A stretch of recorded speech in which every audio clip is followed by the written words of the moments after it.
Welcome back. I wanted to bring forward a little bit of the story of Smokey. You're going to hear a lot about him because he and I have a lot of good times together. But this particular story that I'm going to tell, I'd had him about 2 years and had gotten him to work cattle and whatnot. We'd originally got him for Dad. Dad wanted him, and I would work him, and then Dad would get on him and ride him, and one Thanksgiving, I came home from college and Dad's riding Smokey out in the driveway. And I said, Dad, let me on him. I haven't been on a good horse since I left for school. And he said he's not going to let you on. And I said, oh, sure he will. And so Dad got off and I played with him a little while.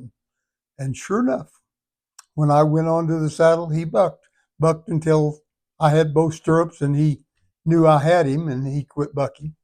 But anyway, then Kamari and I got married, and I traded Dad a couple of matched horses for he and Mom to ride in rodeo parades for Smokey because I really wanted him. And so Kamari and I have been married for a little while, and I'm working my cattle with Smokey, and I'm training him as a hunter.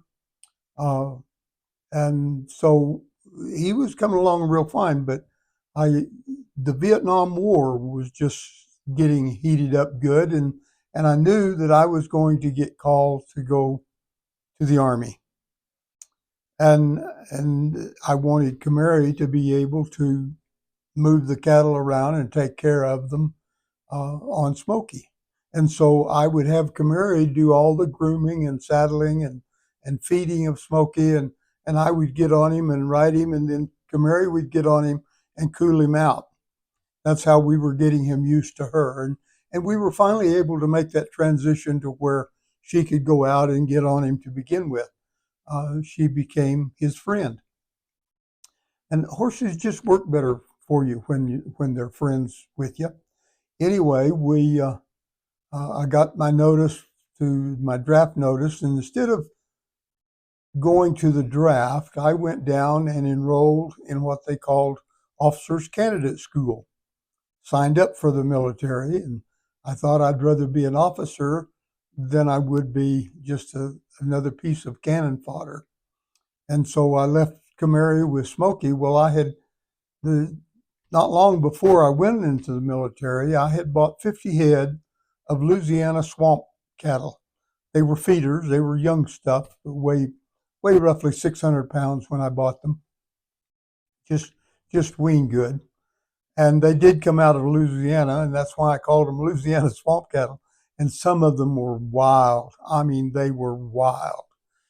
And so I had them in one of the west pastures on our place that had really good fences. And I told Kamari, just leave them there while I'm off the first 8 weeks of training, and then I'll get a leave to come home for a little bit, and we'll do something with them. Well, this South Bluff pasture that we had that had a bluff overlooking the Cimarron River had lots of really good grass in it. And some folks talked her into moving these 50 head of cattle over there. And of course, when they got over there, the first thing happens when you put a new bunch of cattle into a pasture is as soon as they've eaten their fill, they will check all the fences. Well, these 50 head of swamp cattle, yearlings, all got out into the Cimarron River, and they started downstream. Well, Kamari got a call later that day and said, Kamari, we think it's your cattle, some black ballies and a few just solid blacks that are down the river. And Kamari said, yeah, it sounds like Lee's cattle. She said, I'll go get them. So she gets on Smokey. And when she finds the cattle, they're 8 to 10 miles downriver. And that horse, bless his heart, he was savvy. I had told her that when she needed to move cattle, just get behind him and Smokey would take care of it and keep them going. She brought those 50 head of wild cattle back that 8 to 10 miles, took them on over to the place and put them back in the pasture where we had them originally.